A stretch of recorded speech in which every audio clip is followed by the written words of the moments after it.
हमारा alpha carbon है और यहाँ पर भी एक अल्फा हाइड्रोजन है, लेकिन हमने प्रूफ कर दिया था आपको स्टेबिलिटी के बेसिस पर कि अगर मैं इसको अल्फा 1 कहूँ, इसको अल्फा 2 कहूँ, तो अल्फा 1 का ही H यहाँ पर ट्रांसफर होगा, क्योंकि अल्फा 1 के H को ट्रांसफर करने से एरोमेटिक स्ट्रक्चर मिलता है। सारी बातें हो चुकी हैं, जैसे मैंने रिमाइंडर आपको दे दिया कि ये सब हम लोग कर चुके हैं।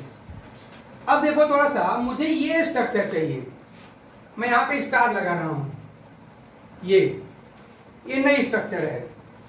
जो बुक्स में बातें लिखी रहती हैं कि कंडीशन ये होती है कि वहां इलेक्ट्रॉन पुलिंग ग्रुप होना चाहिए, तो अल्फा कार्बन होना चाहिए, तो अल्फा H होना चाहिए, तो वहां पे अल्फा H का ट्रांसफर होगा, उससे बिल्कुल हटके स्ट्रक्चर है। ध्यान दीजिए, ये स्ट्रक्चर बिल्कुल हटके है। तो यहाँ पे कोई C डबल बॉन्ड O तो है नहीं, और जब C डबल बॉन्ड, यहाँ पर C डबल बॉन्ड O था, तो इसको हम लोगों ने कीटो फॉर्म कह दिया था, इसको हम लोगों ने कीटो कह दिया था, और इसको हम लोगों ने इनॉल कह दिया था। और इसी बेसिस पर हम लोगों ने टाटोमेरिज्म को कीटो इनॉल आइसोमेरिज्म भी हम लोगों ने कहा था। तो ध्यान दीजिए, अब यहाँ पे बिल्कुल एकदम न्यू स्ट्रक्चर है, यहाँ पे कोई कीटो इनॉल टाटोमेरिज्म नहीं दिख रही है, फिर भी यहाँ पर टाटोमेरिज्म होगा। कीटो इनॉल तो नहीं होगा, बट टाटोमेरिज्म होगा। उसके लिए क्या चाहिए, तो थोड़ा सा एक रूल आप समझो जरा सा। ऐसी कोई भी स्ट्रक्चर, ध्यान दो इस बात पे जरा सा, मैं इस बॉक्स में दिखा रहा हूं, ऐसी कोई भी स्ट्रक्चर जिसमें यहां पे X Y double bond Z ये पाया जाए। यहां पे X क्या है, ये है एटम हैविंग हाइड्रोजन। कोई भी एटम हो सकता है जिसके पास हाइड्रोजन हो, लेकिन खाली हाइड्रोजन ना हो। याद रखिएगा, X क्या है, atom having hydrogen, but only hydrogen नहीं, दूसरा कोई एटम हो उसके साथ H लगा हो। Y यहां पे क्या हो सकता है, ध्यान दीजिए Y, तो यहां पे Y क्या है, यहां पे कोई भी एटम हो सकता है। Y यहां पर कोई भी एटम हो सकता है, एनी एटम। और जो डबल बॉन्डेड जो Z दिखाई दे रहा है, ये मुख्य रूप से क्या होता है, कौन से, याद रखिए, ये कार्बन, ऑक्सीजन, नाइट्रोजन या सल्फर, इनमें से कोई एक होता है।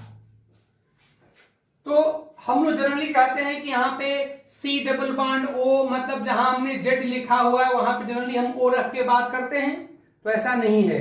यहाँ पे खाली O रहे कोई जरूरी नहीं है, यहाँ पे कार्बन, ऑक्सीजन, नाइट्रोजन और सल्फर, मतलब जो डबल बॉन्डेड, हम अब तक खाली O कह रहे थे कि double bonded, C double bonded यहाँ पे O होना चाहिए, ऐसा कोई जरूरी नहीं है।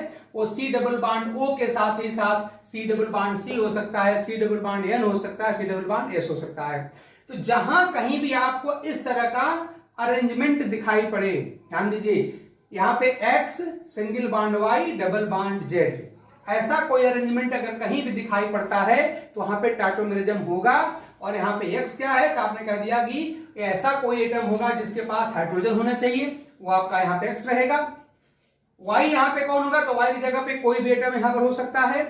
और जो डबल बॉन्ड के साथ जो Z है, तो Z में प्रेफरेबली यही 4 atom carbon, oxygen, nitrogen, sulphur होते हैं। तो अब जरा सा इस न्यू क्राइटेरिया के बेसिस पे अब आप तलाशिए कि जहां हमने स्टार लगाया हुआ है, ये स्ट्रक्चर इस स्ट्रक्चरल रिक्वायरमेंट को फुलफिल कर रहा है कि नहीं कर रहा है, और तब बताइए ये स्ट्रक्चर यहां पे शो करेगा नहीं करेगा। तो जैसे देखिए जरा सा साफ साफ दिख रहा है X Y double bond Z, तो क्या मैं इस कार्बन को मैं X कह सकता हूं, या देखिए तो ये हमारे इस स्ट्रक्चर में हमको पता करना है कि ये स्ट्रक्चर टाटोमेरिज्म शो करेगी नहीं करेगी। आपने कंडीशन बता दिया कि this should be structural arrangement to show the tautomerism, X Y double bond Z ये होना चाहिए। तो आप देख रहे हैं कि X क्या है, तो आपने कहा कि कोई भी एटम होगा जिसके पास हाइड्रोजन हो, तो आप देख रहे हैं वो कोई एटम कार्बन हमारा है जिसके पास हाइड्रोजन भी है, चलिए हमारा X हो गया। ठीक, अब X के साथ लगा हुआ एटम कैसा होता है, Y होता है, और Y को भी आपने कहा कि Y तो यहाँ पे कोई भी एटम हो सकता है, तो यहाँ पर देख रहे हैं कि आपका ये Y हो गया। और डबल बॉन्ड के साथ यहाँ पे Z होना चाहिए, और Z कौन हो सकता है, तो आपने लिखा है कार्बन, ऑक्सीजन, नाइट्रोजन या सल्फर, इसमें से कोई हो सकता है, तो आप देख रहे हैं यहाँ पर नाइट्रोजन है, इसका मतलब यहाँ पर Z हो गया। तो इस तरह से CH3CH डबल बॉन्ड जो NH है, वो structural requirement to show the tautomerism जो है उसको ये क्वालिफाई कर रहा है। यहाँ पे सारी कंडीशन यहाँ पे फुलफिल हो रही हैं, इसलिए भले ही यहाँ पे C डबल बॉन्ड जो दिख रहा है वो वाला यहाँ नहीं दिखाई दे रहा है, फिर भी यहाँ पर टाटोमेरिज्म होगा। तो इसको जरा ढंग से देखना भाई, ये CH3CH डबल बॉन्ड NH ये भी टाटोमेरिज्म शो करेगा। और इसके लिए आपको एक नई बात हमने बताया, वो बात यही है कि टाटोमेरिज्म के लिए X Y double bond Z इस तरह का अगर स्ट्रक्चरल अरेंजमेंट होगा तो वहां पर टाटोमेरिज्म होगा। X क्या है, Y क्या है, Z क्या है, मैंने आपको ढंग से बता दिया है। इस बात को जरा सा स्पेशल ढंग से आप देखो, क्योंकि ये हमारा क्या है, ये यूनिवर्सली अप्लीकेबल है, हर जगह अप्लाई हो जाएगा। जो हम लोग वहां पे कह रहे थे कि C डबल बॉन्ड वो होना चाहिए, वो खाली बस कीटो इनॉल फॉर्म के लिए अप्लाई हो रहा था, बाकी सारे केस में अप्लाई नहीं हो पाएगा।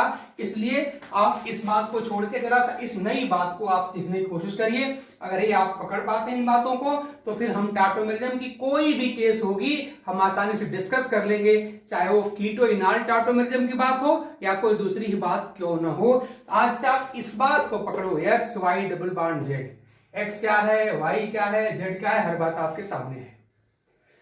और इस क्राइटेरिया के हिसाब से देखिए ये वाला शो कर रहा है। चलिए हम इसको अब आगे जरा से स्ट्रक्चर हम बनाते हैं। तो अब एक एक करके हम सबकी स्ट्रक्चर बनाने की कोशिश करते हैं। आप भी साथ में बनाइए और देखिए कि किसका टाटोमेरिज्म कौन शो करेगा कौन नहीं करेगा। तो हम पहले इन सारी स्ट्रक्चर को 1 बाय 1 लेने जा रहे हैं। पहले हम स्टार को ले रहे हैं। तो आप क्या देख रहे हैं, X Y Z यहां पर है, तो करना वही है।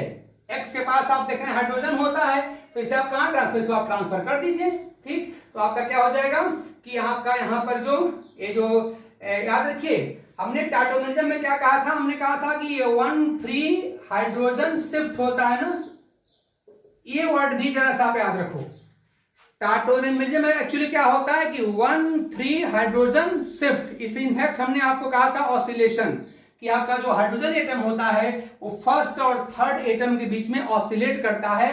फर्स्ट एटम का मतलब यहां पर हो गया X और थर्ड एटम का मतलब क्या हो गया आपका Z हो गया। तो इस तरह से फर्स्ट मतलब X और थर्ड मतलब Z के बीच में आपका जो H है ये वाला वो आपका ऑसिलेट करेगा। तो हमें करने क्या पड़ेगा कि X से H को उठा करके Z के ऊपर भेज दीजिए, स्ट्रक्चर बनानी है। तो ठीक, देखिए 1 से थर्ड टर्म को भेजना है, तो X को आप यहाँ पे 1 कह लीजिए, मान लो इसको मैं यहाँ पे 1 कह दे रहा हूं, इसको मैं 2 कह दे रहा हूं, इसको मैं 3 कह दे रहा हूं। बाकी सारे स्ट्रक्चर को भी आप भूल जाए, इससे भी कोई मतलब नहीं है। हमने चूंकि चुन के क्वेश्चन बैंक से हमने इसको लिया है तो इसको देखा जाएगा, इंपॉर्टेंट स्ट्रक्चर्स हैं। तो प्रेजेंट टाइम में हम इसको खाली बस इसको स्टार वाले फोकस करिए। तो यहाँ से H को आप यहाँ ट्रांसफर कर दीजिए और पाई बॉन्ड को भी तो ट्रांसफर करना था, तो आप उसकी क्या करेंगे, फिर तब क्या करेंगे, आप इसको यहां से उठा करके आपका जो पाई बॉन्ड है, मान लो आपने H को उठा के यहां से यहां ट्रांसफर किया, तो पाई को उठा के आप यहां से यहां ट्रांसफर कर दीजिए। और ऐसा करके हमको यहाँ पर स्ट्रक्चर मिल जाएगी। और वो स्ट्रक्चर क्या मिलेगी हम आसानी से लिख सकते हैं। तो क्या बनेगा, अब यहां पे खाली CH2 बच जाएगा, ध्यान दीजिए, यहां बच जाएगा हम लोग का CH2 और ये वाला बॉन्ड हम लोग का डबल हो जाएगा ना, ये बॉन्ड हो जाएगा हम लोग का डबल। और ये हम लोग का जो CH ऑलरेडी है ये CH, अब ये बॉन्ड हो जाएगा हम लोग का सिंगल। और ये जो यहाँ का H यहाँ जाएगा तो ये क्या हो जाएगा, NH2 हो जाएगा। इस तरह से एक बात याद रखो कि C डबल बॉन्ड NH को हम लोग इमीन ग्रुप कहते हैं, इमीन या इमीनो ग्रुप कहते हैं, IMINO, इमीन, एमीन नहीं, इमीन। तो इसका मतलब कि अगर मैं इसको थोड़ा जगह में बनाऊं यहां पर, तो इसको मैं यहां क्या कह सकता हूं, इसे मैं यहां पर इमीन कह सकता हूं, IMINE, ये इमीन है। ठीक, और अगर स्टेटमेंट अगर छांटने को आ जाए कि which of the following categories of compounds will show tautomerism, तो उस कंडीशन में आप जानते हैं कि एल्डिहाइड तो होता ही होता है, अगर सारी कंडीशन फुलफिल करता है। कीटोन तो होता ही होता है, लेकिन साथ ही साथ अगर इमीन भी लिख के आता है तो उसको भी आप लोग S के कैटेगरी में रखेंगे कि हाँ इमीन्स भी टाटोमेरिज्म शो करते हैं। और आप देख रहे हैं कि जब यहाँ का H यहाँ ट्रांसफर हो गया तो आप कहते हैं NH2 हो जाएगा ना। ठीक, तो ये हमारा, इसको हटा दीजिएगा भी, NH2 हो गया, तो इसको तो हम एमिनो कहते हैं ना, इसका मतलब उनका क्या हो गया, ये हम लोग का एमीन हो गया। तो इमीन है और एमीन है, तो इस तरह से इमीन और एमीन भी टाटोमेरिज्म शो करते हैं। तो हम आज से ये बात कहना बंद करने जा रहे हैं कि tautomerism is mainly shown by aldehydes and ketone, ऐसा नहीं है। एल्डिहाइड और कीटोन तो शो करते ही करते हैं, इसके अलावा आप देख रहे हैं कि ये इमीन और एमीन भी शो कर सकते हैं। इसका मतलब कि X Y double bond Z वाला जो स्ट्रक्चरल जो अरेंजमेंट है जिस किसी कंपाउंड के पास होगा वो सब के सब शो करेंगे। तो इस तरह से हमें नहीं खाली कहेंगे आज से कि खाली बस एल्डिहाइड शो करेंगे या जिनके पास इलेक्ट्रॉन पुलिंग ग्रुप होगा वो शो करेंगे, ऐसा कुछ नहीं है। X y double bond z, ये बात आप नई बात याद रखिए। X y double bond z जो जिनके जिनके पास होगा वो सबके सब लोग यहाँ पर टाटोमेरिज्म शो करेंगे। और इसी क्राइटेरिया को अगर आप समझ पाते हैं, फॉलो कर पाते हैं, तो हम एक एक करके सारी स्ट्रक्चर का हम लोग बता पाएंगे किसमें से कौन टाटोमेरिज्म शो करेगा और कौन टाटोमेरिज्म शो नहीं करेगा। एक एक करके हम देखने चल रहे हैं। हमने इसको बताने की कोशिश किया, उम्मीद आप लोग समझ गए होंगे।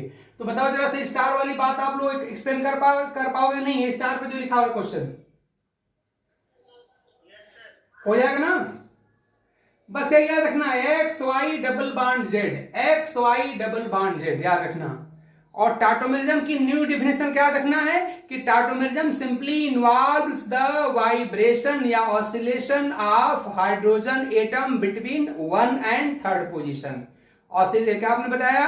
हमने कहा कि tautomerism simply involves the oscillation, घूमता रहेगा किसके बीच? 1 और 3rd के बीच में। आपका ये 1 है, ये आपका 3rd है, इसी के बीच में यहाँ पर जो आपका एक्स के पास जो है उसी को ऑसिलेट कराइए, यानी 1 से उठा के 3rd में भेज दीजिए और आप चाहो तो यहाँ से उठाकर फिर यहाँ को वापस एक्स को भेज सकते हो।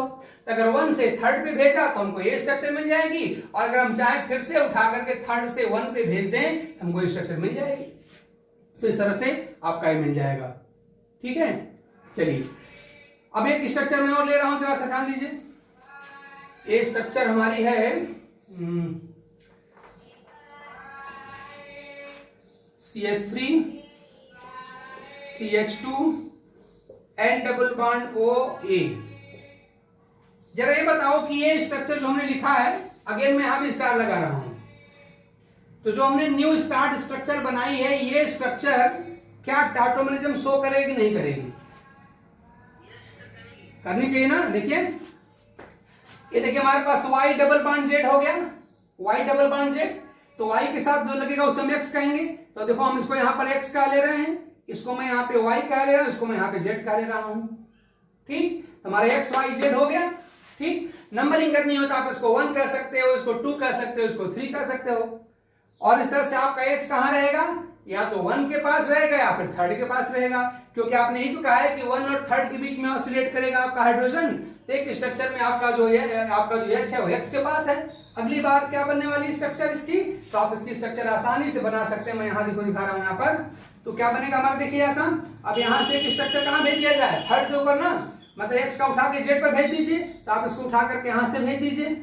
ठीक, तो पाई बॉन्ड कहां चला जाएगा? ये पाई बॉन्ड उठ करके कहां चला जाएगा आपका? इस X की तरफ चला जाएगा। ऐसा करने के बाद देखिए, देखो भाई यहाँ पे N पे प्लस चार्ज इसलिए है क्योंकि जब N की वैलेंसी 1 1 2 और 2 4, जब N आपका टेट्रावैलेंट होता है तो वहां पे प्लस चार्ज होता है, ये बात आप जानते हैं, इसलिए मैंने यहाँ पे प्लस लगाया हुआ है, तो कंफ्यूज मत करिएगा। तो मैं क्या कर रहा हूँ, H को कहां भेजूं? X से Z पर भेज रहा हूं। और आप जानते हैं टाटोमेरिज्म में 2 काम एक साथ होता है, एक होता है ऑसिलेशन ऑफ हाइड्रोजन और एक होता है oscillation of pi electron pair. तो हमने H को कहां भेज दिया? Z के पास भेज दिया, इन 3rd पोजीशन पे भेज दिया, तो साथ में आपका पाई इलेक्ट्रॉन पेयर भी तो ऑसिलेट करेगा, तो टुवर्ड्स क्या करेगा? इस X की तरफ आएगा। और इसको देख के हम स्ट्रक्चर देखिए बना ले रहे हैं। बनाइए, क्या बनेगा? इस बॉक्स में बना रहा हूं स्ट्रक्चर, तो हम लोग हो जाएगा CH3, ये हो गया CH3, और ये हम लोग का हो जाएगा CH, ध्यान दीजिए CH, ये बॉन्ड हम लोग का डबल हो जाएगा, और फिर हम लोग का ये हो गया ये N, ये आपका डबल बॉन्ड जगह पे सिंगल बॉन्ड हो जाएगा। H यहां जाएगा तो हम लोग का OH हो जाएगा ना, और ये तो जो था वो रहेगा ही रहेगा O-। तो इस तरह से ये स्ट्रक्चर आपकी बन जाएगी। तो इसको जरा सा स्पेशल फोकस करना। ये देखो यहाँ पे CH डबल बॉन्ड NH था, यहाँ पे इमीन ये भी शो किया था। आप देख रहे हैं सिंपली क्या, ये आपका नाइट्रो कंपाउंड है भाई, ध्यान देना। ये सिंपली आप देख रहे हैं आपका ये नाइट्रो एल्केन है, यानी नाइट्रो एल्केन भी शो करते हैं टाटोमेरिज्म। तो बस खाली एक ब्रांडिंग मत करो कि खाली aldehydes and ketones containing alpha hydrogen show tautomerism, ऐसा नहीं है। हाँ, एल्डिहाइड कीटोन भी शो करते हैं और तमाम वो सारे कंपाउंड शो करते हैं जिनके पास आपने कहा कि X single bond Y double bond Z, आपने सारी बात अभी भी किया है, वो स्ट्रक्चर पाई जाएगी। यानी nitro alkanes can also show tautomerism, nitro alkanes can also show tautomerism. वे सारी की सारी structures which permit the oscillation of hydrogen between position number 1 and 3, याद रखिए, all those structural arrangement which permit the oscillation of hydrogen between position number 1 and 3 will show tautomerism. वे सारे के सारे स्ट्रक्चरल अरेंजमेंट जो 1 और 3 के बीच में के ऑसिलेशन को अलाउ करती हैं, वो सब के सब टाटोमेरिज्म शो करेंगी। जैसे आपका यहाँ पर असेंबली नाइट्रो एल्केन है भी ऑसिलेशन शो कर रहा है, यानी अलाउ कर रहा है, या टाटोमेरिज्म शो कर रहा है। ये दोनों आपस में क्या हो जाएंगे, टाटोमर हो जाएंगे। इसमें कोई किसी को डाउट तो नहीं, ध्यान देना भाई, इसमें किसी को डाउट तो नहीं है? हाँ बोलो, जल्दी बोलो। क्लियर है ना यार? देखो, थोड़ा रोज नया नया सीखा जाए तो मजा आएगा ना। वही रटी रटाई बातें पढ़ते रहो तो मजा नहीं आता। थोड़ा कुछ नया सीखो ना। जो दिन बिना नया सीखे गया तो समझ लो कि हम अपने टारगेट की तरफ, अपने गोल की तरफ हम बढ़े नहीं। अगर कुछ भी नया सीखे तो समझ लो हम एक स्टेप आगे बढ़ गए, अपने अपने लक्ष्य की तरफ हम बढ़ रहे हैं। ठीक है, हमारी स्पीड प्रेजेंट टाइम में स्लो रहे कोई बात नहीं, लेकिन एक एक कदम आगे बढ़ना जरूरी है। जब मौका मिलेगा तो स्पीड बढ़ा दिया जाएगा, लंबे लंबे क्लासेस हो जाएंगे, आमने सामने हम बैठे होंगे, ऑफलाइन क्लास चलेगी और सब हो जाएगा। लेकिन इस लिमिटेड टाइम में भी थोड़ा थोड़ा तो आगे बढ़ना जरूरी है। इसलिए मैं कोशिश करता हूँ रोज आपको कुछ नया सिखाने की कोशिश करता हूँ, ताकि रोज लगे कि हाँ यार आज मैंने आधे घंटे जो भी आपका टाइम चला उसमें कुछ नया मिले। ठीक है? हाँ बताओ।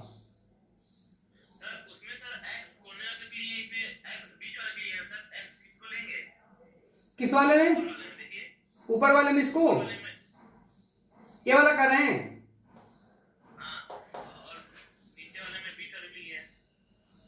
अरे भाई एक बात याद रखो कि ये इसको देख करके हम वाई और जेड तो डिसाइड कर ले रहे हैं ना। वाई जेड डिसाइड हो गया तो जो वाई के साथ लगेगा वही तो आपका एक्स होगा। वाई के साथ जो लगेगा हमारा एक्स होगा। ठीक, और एक्स के पास जो हाइड्रोजन होगा यानी एक्स को हम पोजीशन नंबर 1 मानेंगे।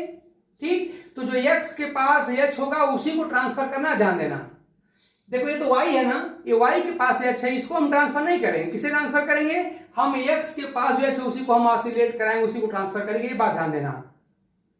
ठीक है, इस एच को ट्रांसफर नहीं करना है क्योंकि एक्स नहीं, ये वाई है। ठीक है, एक्स हमारा ये हुआ तो आपने यहां से यहां इसको ट्रांसफर कर दिया। यही बात एग्जैक्टली देखो आपको यहां भी दिखाई दे रही है। देख दीजिए, ये आपका क्या हो गया, एक्स हुआ, ये वाई हुआ और ये जेड हुआ। तो एक्स से ही हाइड्रोजन को उठाना है, एक्स से ही हाइड्रोजन को उठाना है, याद रखिए। जल्दी बोलो, ठीक हुआ? डाउट खत्म हुआ नहीं अभी आपका? तुम्हारा डाउट यही था ना कि यहां भी एच है और यहां भी एच है, कहां से उठाएं? तो हमेशा एक्स से उठाओ। जब 1 2 3 ध्यान दो, जब 1 से 3rd पे ट्रांसफर करेंगे तो 1 से उठाएंगे, मतलब एक्स से उठाएंगे। और इसका उल्टा भी तो कर सकते थे। देखो, अगर मैं चाहूं तो क्या इस एच को वापस जहां से लाया था वहीं इसको वापस नहीं, यहां नहीं कर सकता। देखो, इसको उठा मैं यहां भी तो कर सकता हूं। तो याद रखिए, एक ही लाइन तो याद करना है कि हाइड्रोजन को ऑसिलेट कराना है बिटवीन पोजीशन नंबर 1 and 3, यानी बिटवीन एक्स एंड जेड। तो या तो 1 से 3 को जाएगा या 3 से 1 को आएगा। ये दोनों चीजें पॉसिबल हैं, हमें और किसी को छेड़ना नहीं है। बोलो, हो जाएगा? अब तो डाउट कोई नहीं है ना भाई?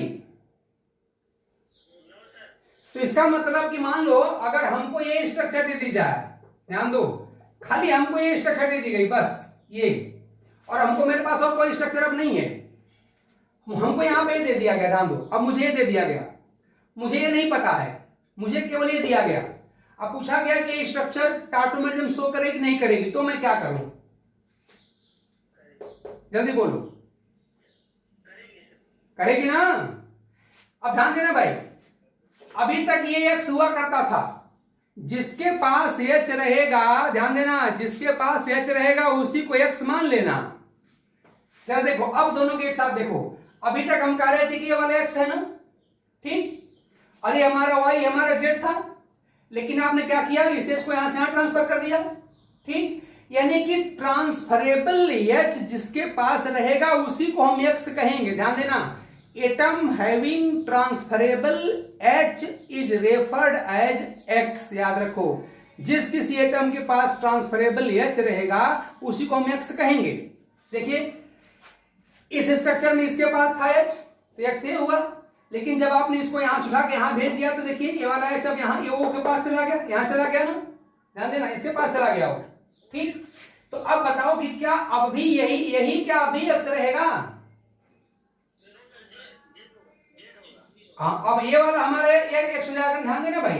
अब हमारा जो OH है, ध्यान दो भाई, अभी OH हमारा जो है अभी ये O हमारा एक्स हो गया, ध्यान दो।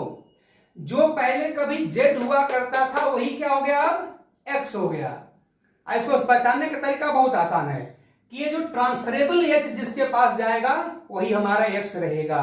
तो जब तक ये ट्रांसफरेबल H हमारा इस C के पास था तो C हमारा एक्स था, और वही जो ट्रांसफरेबल H जब उठ करके इस O के पास चला गया तो हमारा O जो है अब ये एक्स हो जाएगा, ध्यान देना। यानी जो Z था वो हमारा क्या हो गया, अब एक्स हो गया। यानी कि एक्स जेड में और जेड एक्स में बदलता रहता है। और ऐसा क्यों होता है? Because of oscillation of this hydrogen between x and Z. जब तक ये हाइड्रोजन आपका सी के पास था, सी यहां पर एक्स था, यही है जब उठ करके ओ के पास चला गया तो वो क्या हो जाएगा, अब एक्स हो जाएगा। यानी ट्रांसफरेबल एच जिसके पास रहेगा वही एक्स रहेगा, ध्यान देना। ट्रांसफरेबल एच जिसके पास रहेगा वही आपका एक्स होगा। तो इस तरह से यहां पर वो एच इसके पास था, इस स्ट्रक्चर में सी के पास था, तो सी आपका एक्स था और ओ आपका जेड था। लेकिन जब यही एच उठ करके यहां से यहां चला गया तो साफ साफ देख रहे हैं। और एक बात और ध्यान दो भाई, एक्स और वाई के बीच में आप जानते हैं डबल बॉन्ड तो हो नहीं सकता। एक्स और वाई में इनका डबल बॉन्ड होगा। तो अगर मैं जिस कार्बन को पहले एक्स कह रहा था उसी को मैं यहां भी अगर एक्स कहता रहूं तो क्या दिख रहा है, तब तो एक्स और वाई भी यहां पर डबल बॉन्ड दिखाई दे रहा है ना। तो क्या एक्स और वाई भी डबल बॉन्ड होगा? कभी नहीं। डबल बॉन्ड किसके बीच होगा? हमेशा वाई और जेड के बीच में होगा।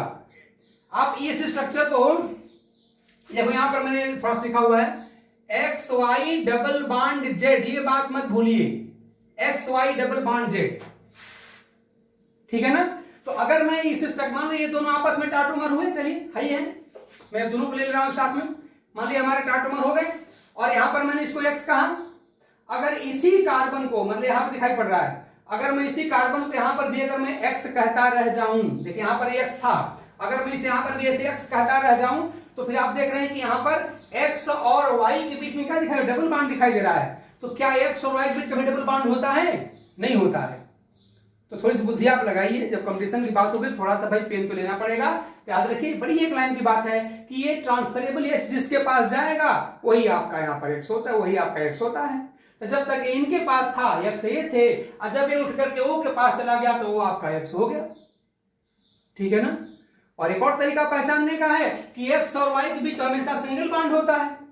अगर मैं जिसको पहले एक्स कह रहा था उसी को अभी भी अगर मैं एक्स कहता रह जाऊं तब तो एक्स और वाई के बीच क्या हो जाएगा, डबल बॉन्ड आ जाएगा। जबकि एक्स और वाई में कभी डबल बॉन्ड हो ही नहीं सकता, डबल बॉन्ड हमेशा वाई और जेड के बीच में होता है। बोलो, क्लियर हुआ? अब तो कोई डाउट नहीं होगा किसी को ना भाई। इसका मतलब हमारा अभी एक्स हो जाएगा, अभी हम लोग का वाई हो जाएगा और ये हमारा जेड हो जाएगा। ध्यान दो, अगर मैं इसको इसमें बदलना चाहूं तो हमारे एक्स होगा, ये वाई होगा और ये जेड हो जाएगा तब। और एक्स से लेके जेड पे ट्रांसफर कर दो, हमको दोबारा फिर मिल जाएगा। कौन सा ये वाला? ये अच्छा अच्छा, एक बात आप और जरा याद रखिए कि हमको ट्रांसफरेबल एच चाहिए, यानी जिस एटम के साथ एच लगा है वो बांड टूटना भी तो चाहिए, वो आपका बांड टूटना चाहिए।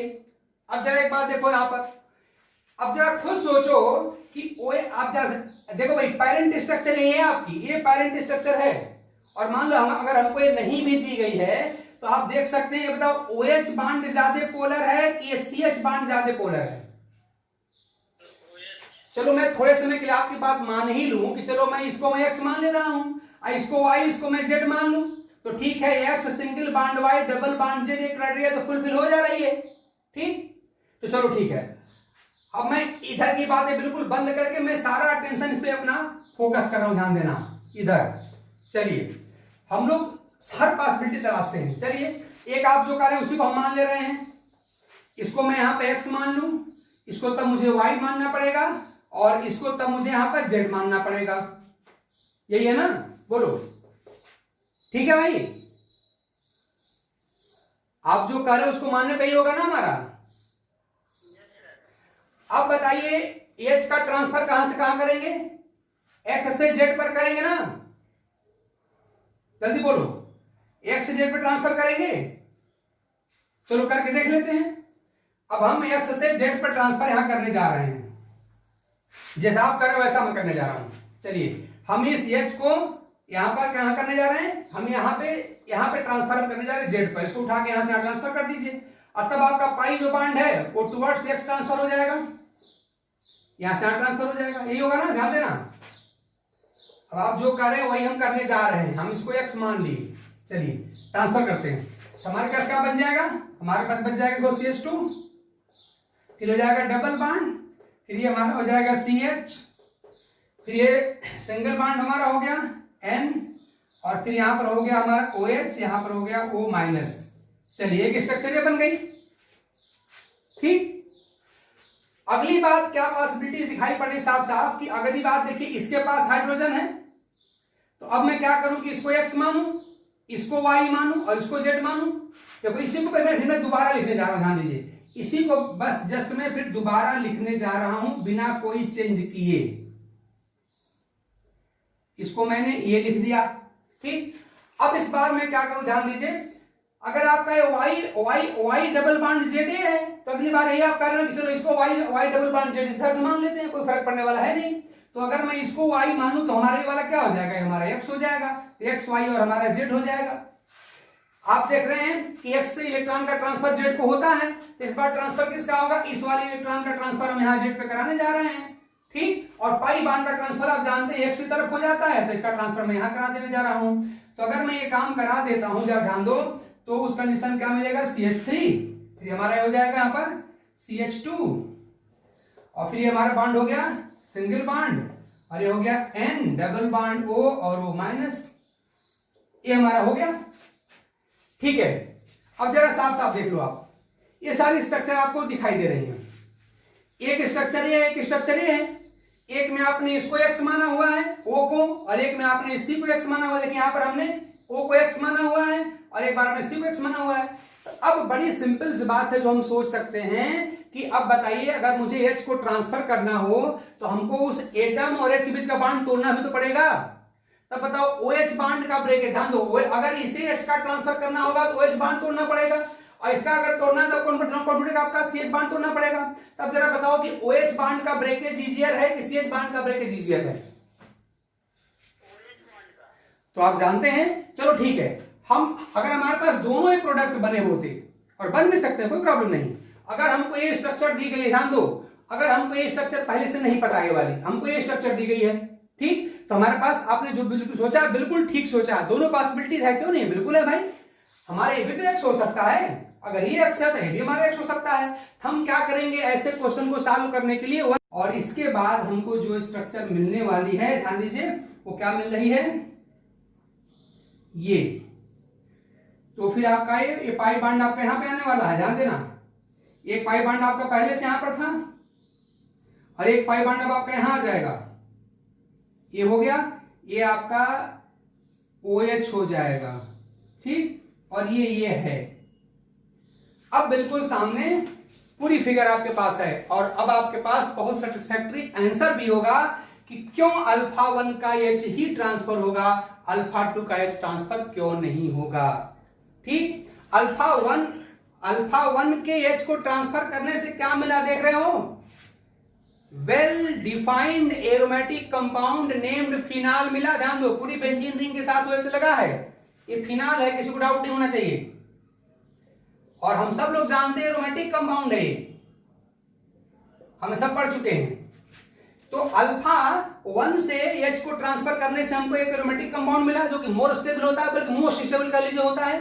और अगर यही काम अगर मैं अल्फा 2 से करता हूं तो हमको यहां पे साफ साफ दिख रहा है कि ये कोई एरोमेटिक कंपाउंड नहीं है। ठीक, यहां तो कंटिन्यूअस रिंग ऑफ कंजुगेशन ही नहीं है। तो क्या आपको लगता है कि जो सेकंड अल्फा 2 से H ट्रांसफर करने के बाद जो सेकंड प्रोडक्ट हमको मिला है, क्या इसकी स्टेबिलिटी हाई होगी? नहीं होगी। नहीं होगी ना। तो ये रीजन है कि why transfer of hydrogen from alpha to oxygen does not take place. ये ट्रांसफर क्यों नहीं होता है, इसे अब मैं काट रहा हूं, कैंसिल कर रहा हूं, नहीं होगा। और अगर होगा भी, मान लो इनकेस हो भी गया, तो इसका जो परसेंटेज होगा वो बहुत ही कम, अप्रॉक्स नेग्लिजिबल होगा, इसका अमाउंट बहुत कम बनेगा। तो इसलिए अगर आपसे कोई पूछे कि भाई देखो ए भी आपका अल्फा है और ए भी अल्फा है, और इन दोनों ही अल्फा के पास हाइड्रोजन तो है, तो आप यहीं से अपना अल्फा 1 से ही H क्यों ट्रांसफर करोगे, अल्फा 2 से क्यों ट्रांसफर नहीं करोगे? तो आपको तुरंत पहले दोनों स्ट्रक्चर बना देना चाहिए। मान लो अगर एग्जाम में आ गया तो आप वैसे बनाइए और आप एक्सप्लेन करिए कि किसी भी इवेंट के होने की जो पॉसिबिलिटी होती है वो उस बात पर डिपेंड होती है कि उस इवेंट मतलब उस रिएक्शन के बाद जो प्रोडक्ट बनेगा उसकी स्टेबिलिटी का लेवल क्या है। तो अगर मैंने पहला काम कराया तो मोर स्टेबल प्रोडक्ट यहां मिलने वाला है, जो कि एक एरोमेटिक कंपाउंड है, नाम इसका फिनाल है। और अगर मैंने यही काम यहां कराया होता तो मुझे जो कंपाउंड मिलेगा वो एरोमेटिक नहीं है। और आप देख रहे हैं दो डबल बॉन्ड कंटिन्यूएशन में है भाई, और आप जानते हैं कि अगर डबल बॉन्ड वही अगर कंजुगेशन में होते हैं तो स्टेबिलिटी डालते हैं, और वही डबल बॉन्ड अगर कंजुगेशन में नहीं होते हैं तो रिएक्टिविटी बढ़ाते हैं, मतलब स्टेबिलिटी घटाते हैं। ये बात आप बहुत अच्छी तरह जानते हैं। अगर दो डबल, जैसे मान लीजिए मैं यहां दिखाता हूं, अगर दो डबल बॉन्ड के बीच में सिंगल बॉन्ड आ गया, ये फिगर अगर हो गई, जैसे मान लो हमने एग्जांपल ले लिया CH3 double bond CH, single bond CH और डबल बॉन्ड CH2, देखिए दो डबल के बीच में सिंगल बॉन्ड आ गया, इसको हम लोग कंजुगेशन कहते हैं, और ये हमेशा क्या करते हैं, स्टेबिलिटी डालता है। लेकिन यही इसकी जगह पे मान लीजिए अगर आपने कहीं ऐसा लिख दिया होता, ये चीज ये लिख दिया होता, तो देखिए दो डबल बॉन्ड यहां भी हैं और दो डबल बॉन्ड यहां भी हैं, जबकि यहां जो डबल बॉन्ड होंगे वो स्टेबिलिटी को बढ़ाएंगे और यहां के डबल बॉन्ड स्टेबिलिटी को घटाएंगे। आइए रिएक्टिविटी की बात करें तो यहां के जो दो ऊपर वाले स्ट्रक्चर में जो दो डबल बॉन्ड है कंजुगेशन में होने के नाते क्या करेंगे, रिएक्टिविटी को घटाएंगे, स्टेबिलिटी को बढ़ाएंगे। और नीचे वाले जो दो डबल बॉन्ड है आप देख रहे हैं कि यहां पर ये डिलोक्लाइज होंगे ही नहीं, ये जहां पर है वहीं पड़े रहेंगे, इसलिए इलेक्ट्रोफाइल आसानी से अटैक कर देंगे, इसलिए इनकी रिएक्टिविटी काफी बढ़ जाएगी और स्टेबिलिटी काफी घट जाएगी। तो हम इसका भी यूज इसको एक्सप्लेन करने में कर सकते हैं। तो आपसे अगर ऐसे क्वेश्चन पूछे जाते हैं तो आप इसका सेटिस्फैक्टरी आंसर दे पाएंगे, ऐसा मैं अब मान के चल रहा हूं। देखने से लग रहा है कि यहाँ के सारे डबल बॉन्ड आपस में कंजुगेशन में है, 360 डिग्री का कंप्लीट यहाँ पर रेजोनेंस है, हकेल्स रूल का फॉलो हो रहा है, यानी एक एरोमेटिक कंपाउंड है। यहां पर देख रहे हैं कोई कंजुगेशन नहीं, दो कंटिन्यूटी में दो डबल बॉन्ड हैं, कंजुगेशन नहीं है। और आप जानते हैं कि पाई बॉन्ड या पाई इलेक्ट्रॉन के जो सोर्स अगर कंटिन्यूटी में होते हैं, जहां कंजुगेशन नहीं होती तो हमारा हमेशा स्टेबिलिटी वहां घटती है, हाईली क्या हो जाएगा, हाईली अनस्टेबल स्ट्रक्चर होगा, इसलिए इसका बनना पॉसिबल नहीं हो पाएगा।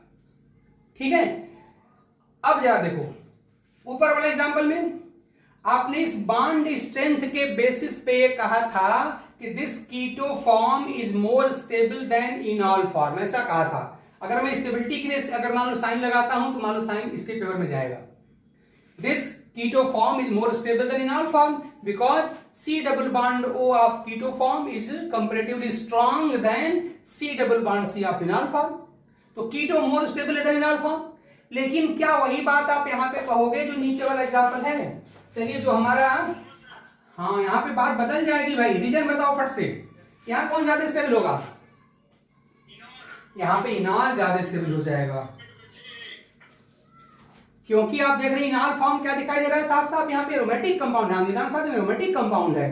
तो हमेशा के लिए कंक्लूजन ड्रा मत कर लेना कि keto forms are always more stable than enol form, ऐसा नहीं होता भाई। आपको दोनों बातें ध्यान देनी पड़ेगी। और एक रेडीमेड कॉन्सेप्ट केमिस्ट्री का आप जानते हैं कि जहां पर स्टेबिलिटी अधिक होती है प्रोडक्ट की, उसी के बनने के चांसेस भी अधिक होते हैं। ये हम सब लोग बहुत पहले से पढ़ते आ रहे हैं, हर क्लास में एक आध बार हम बोल ही देते हैं इसको। तो अब स्टेबिलिटी पे ध्यान दीजिएगा, और स्टेबिलिटी के तमाम फैक्टर हम पढ़े हैं, जिसमें कि हम स्टार्ट करते हैं बॉन्ड की लेंथ से, बॉन्ड की स्ट्रेंथ से, हाइपर कंजुगेशन से, रेजोनेंस से, और पहुंचते कहां पर है, एरोमेटिसिटी पर। और आप जानते हैं कि एरोमेटिक स्ट्रक्चर जो होती है मोस्ट स्टेबल होती हैं, और इन सारी बातों का हमने डिटेल में प्रैक्टिस आपको कराया हुआ है। इसलिए आप आसानी से बता सकते हैं क्यों यहाँ पे कीटो फॉर्म मोर स्टेबल है, जबकि यहाँ पे इनॉल फॉर्म क्यों मोर स्टेबल है। इसमें किसी को डाउट होना नहीं चाहिए। और स्टेबिलिटी पे हमने ढेर सारे क्वेश्चन आपको बिल्कुल बोर्ड से लेकर आईटी एडवांस तक के हमने करा डाले हैं, इसलिए किसी को डाउट हमने दर्जनों एग्जाम्पल इसी बोर्ड पे लिख लिख के आपको कराए थे। अगर आप लोगों के पास नोट होगा तो उसको दोबारा रिवाइज कर लीजिएगा, वो बड़े काम का होता है। ठीक है, आगे बढ़ा जाए, कुछ टाइम है क्या? देखो भाई, अब इसको आप जरा ध्यान दीजिएगा और हम आगे के एग्जांपल्स में देखो जरा समय है। एक एग्जांपल लिखा था जो मैंने मिटा दिया, जरा मैं एग्जांपल तो लिख दूं ताकि मेरे इस स्टेटमेंट के अलावा भी कुछ और मिलेगा जो अगले क्लास में मिलने वाला है। जैसे मान लीजिए कि मैं एग्जांपल देता CH3 और CH2 और N डबल बॉन्ड O और O माइनस। ध्यान दो इस पर। क्या आपको लग रहा है कि यहां पर भी कीटो इनाल टाटोमेरिज्म दिखाई पड़ रही है? जल्दी बोलो फट से। अरे भाई, जब C डबल बॉन्ड होगा तब ना कीटो होगा।